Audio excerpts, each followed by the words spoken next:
Overweight single mom who lives with her parents wants man who makes $5 million a year to marry her under a prenuptial agreement that he doesn't have access to the wealth in a trust that she doesn't know the rules of or how much is in it. Does that summarize it? Yeah, but, I get it. I'm overweight.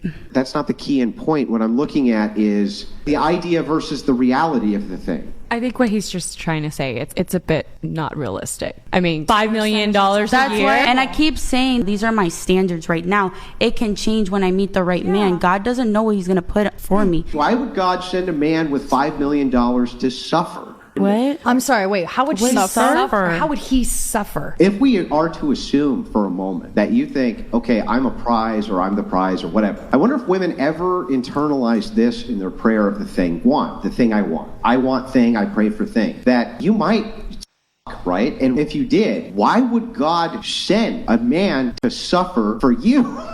Another thought that doesn't cross their mind is why would that man want anything to do with her? For some odd reason, the ones with the most ridiculous standards also have the idea any man would be lucky just to be around them, when in reality, this isn't the case. I think I just got rear-ended as hell, dude. Oh my Lanta! Oh my god. Oh, it's okay, girl. It's all good. Oh my god, I'm gonna cry. This looks like it's past in 3 days. This woman told her daughter for 16 years that her dad molested her when she was a kid. It's hard for her to know how to feel when it's been pumped in her head for 16 years. Something that didn't start happen. that, please. It's not your fault. I love my mom. Nobody is asking. You would be shocked how many accusations like that happen. When I was interviewing men that were victims of divorce rape, there's one guy I interviewed that was his job. So his job was when a man was divorce raped. And when I say divorce raped, it just basically means a woman is pulling the nuke button in divorce. So she's using every possible tactic. There's a book called How to Destroy a Man, and it teaches women the step-by-step guide of how to use the false accusation system against men. So you would be surprised how common that is. And this man that worked with those men told me that there's a ton of men every year that commit suicide because of accusations like this, because the whole town thinks they're a pedo. And a lot of times because family court is not based on evidence, it's based on a balance of probabilities, those men can still lose access to their children. So a lot of times women go to family court where they know they don't actually need evidence. They pull these accusations. They may even post on social media about how they ruined this guy's reputation. Some of them even go so far to say this stuff to. They do it because they know they can get away with it, with little to no punishment for their actions. When there's not enough punishment for engaging in certain behaviors, people will be a lot more willing to do it because they are aware that they will most likely get away with it. I'm aware that I'm not a man and I will never be a man. However, I'm not willing to debate what I'm about to say. So I low-key feel like now that I've healed and I look at relationships differently, men get the short end of the stick because you're not allowed to be sensitive, but how dare you not talk to me about how you feeling? Don't be emotionally constipated, but if you tell me too much how you really feeling, then I don't believe that you're man enough for me. I don't want you to be this superhuman all the time, but you can't take that S off your chest. Do not sit the world down off of your shoulders around me because I'm not willing to pick it up and help shoulder it. Like, you can't have boundaries. You can't have standards. You can't require a woman bring something to the table that you set before she was even in the picture. You're not allowed to have a broken heart. You're not allowed to be afraid of love. You're not allowed to have walls. You're not allowed to be vulnerable. There are so many things that the world will not allow you to do, but they also expect you to do the same thing. You know what I mean? The world would have you to believe that.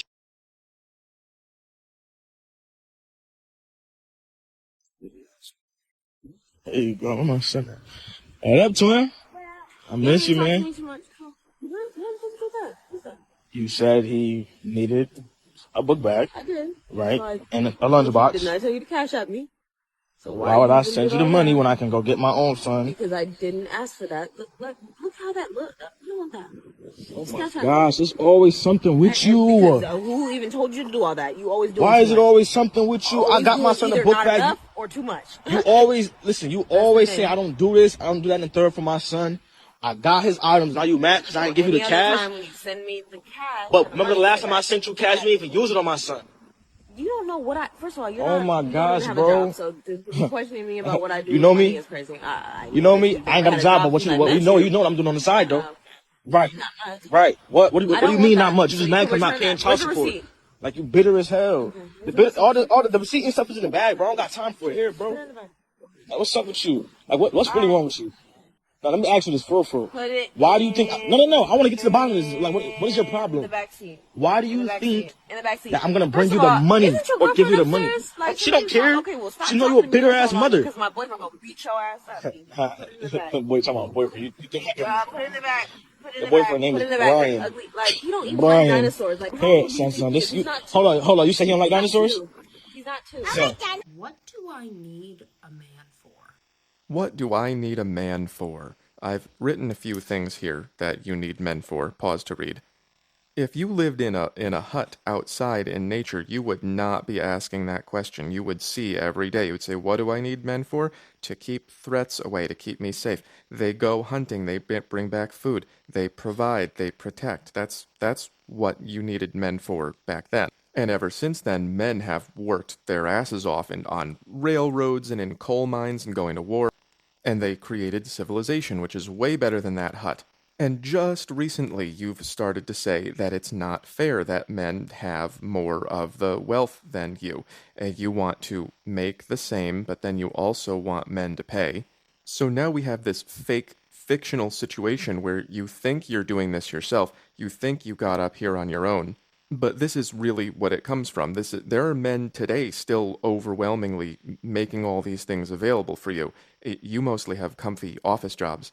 But since you believe that you're doing this all yourself because you can't see what men are doing, you're treating most of them as unneeded. Like this, you're saying, what do we need men for? They're not needed. Even though they are still doing all of this and they're not getting very much for it. So now we have a situation where more and more women think that being a product manager is where all of this comes from, and men are dropping out because there's nothing in it for them. If you don't want a man in your life, that's up to you. But if you don't recognize that this is the situation we're living in, then we're all just in a lot of trouble. Dating has become a burden due to the behaviors that have become more and more common with time, some of which she described in her video. Because of this, men are now prioritizing their own peace rather than dealing with the double standards and entitled behavior. Okay, true story, fuckers and fuckettes, right? After spending the past year of my life on again, off again with a man I very much hoped and thought was going to end up being my husband, I've decided that I am officially ready to settle. But not for him. I'm settling on the idea that I'm going to die alone because I have essentially tried everything with you men and I just can't win, okay?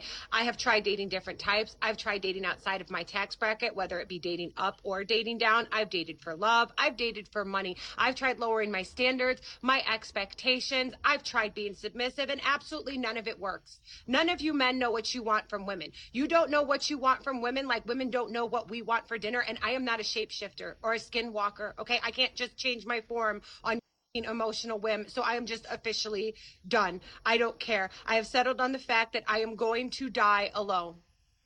Not only am I going to die alone, I'm going to die alone and rich, probably plastic with some pool boy hand feeding me plantains between spouts of him taking a battering ram to my poon shock that's going to require absorbent amounts of lube because I imagine within the next 10 years this baked potato is drying up. But contrary, I am okay with dying alone. So you guys can no longer use this as an insult in my comments. You're going to die alone. Great, fantastic. Sounds like a plan. Where do I sign up? Where do single men between the ages of 28 and 40 go on Saturdays? And I don't mean like a specific restaurant or a specific location. I mean, generally speaking. Are they at the gym? Are they at a bar watching football? Are they on a hike? Are they at home doing additional work? Are they at the driving range? Are they getting brunch with their friends? What does a 28 to 40-year-old single man's typical Saturday look like? Because I can tell you what a Saturday for a 28 to 40-year-old single woman looks like. As part of my fall of outdoors, I'm trying to integrate experiences where I get to meet the male species. Every time that I've tried to do that, the places that I end up tend to be proliferated with 24-year-old men. screaming at a television about football. For example, my Saturday looks like this. I wake up, I take my dog on a walk, I try to get in a gym class of some sort, Pilates, some kind of stretching class, I take a shower, make a cup of coffee, make my breakfast, and then I try and do about 2 hours of either work or personal, like, errands. And then from about 12 p.m. until approximately 5 p.m. I try and do something social with my friends. We'll go to a bar to watch a football game, go to the beach for the afternoon, whatnot. And then I typically stay in on Saturday night, order in DoorDash, watch a movie, have a glass of wine, and go to bed. That's the male equivalent of that, so I know where to find you guys during the period of 12 to 5. Ladies, the only time having a boyfriend is worth it is when he is able to fully support you and pay all your bills. I said it, and I'll say it again. The only time a man who is your boyfriend, he's not your husband, if you're gonna be a girlfriend to someone, he needs to be paying all your bills. Otherwise, why is he there? Who is better at communication, men or women? Women. Oh, hell no. Women are better at communication. We don't know how to communicate sometimes, you know. We say, yeah, I'm fine, but that means like, you know. So then how are women better at communication? Because men don't communicate. Women, for sure. If men are worse at communication, why do so many women expect men to read their body language rather than just be direct? Oh my God. I don't know. Are men expected to be mind readers? Yes. Is there a difference between what women say that they want in a relationship and what they actually respond to? Absolutely. If so, how are women better at communication? We're not. But you just said that they were. I lied. Clearly, I'm not communicating well. Duh. I went on a date with this man. And I was catching attitude with him. And this man did not react at all. He wasn't mad. He wasn't like, oh, what's wrong? Blah, blah, blah, blah, blah. Like, he just went about his day. Didn't give a fuck. Didn't care if I had attitude. He was just chilling. What my response was to that? I said, I'm sorry. I'm sorry for my attitude and for being moody. I literally apologized to this man. And he played me so well. By him not reacting and by him not saying, "Oh, what's wrong?"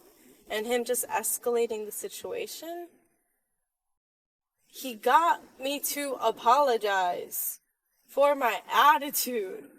The lesson here is, don't feed into your girl's attitude. It's not that there's a lack of men that aren't willing to commit to women. Here's what I think the major thing is. There are plenty of men that are willing to be in relationships with women. However, they tend to be mostly entirely invisible to women. They're overlooked because women are hyper-focusing on the most attractive men. The most attractive men, the most desirable men get all the attention. Yeah. All the attention. And these men, there's no reason for them to commit. They can get all the women, but the women want those men for commitment, but they're not going to commit. Yes, I will agree that when I was younger, I did overlook good men because I was chasing something that seemed better, that probably was way above what I could qualify for. Those men were dating down. Are men and women equal? I don't know at this point. Actually, women are better than men. What do men bring to the world? Literally nothing. Women, the vibes, just everything. Everything is brought to by women. I completely disagree. You say that men bring nothing to the world. Everything you know and love. If you look around the entire infrastructure of our nation, our economy, every building you walk into, the camera that's filming you right now, the microphone you're speaking to, everything is built, maintained, and it's still maintained to this day through men. Hardworking men. I love how he's mansplaining this to me. No, I'm serious that the way that you are portraying your ideas and opinions is through technology and infrastructure and an economy and a nation that was not only built, but it's still maintained to this day.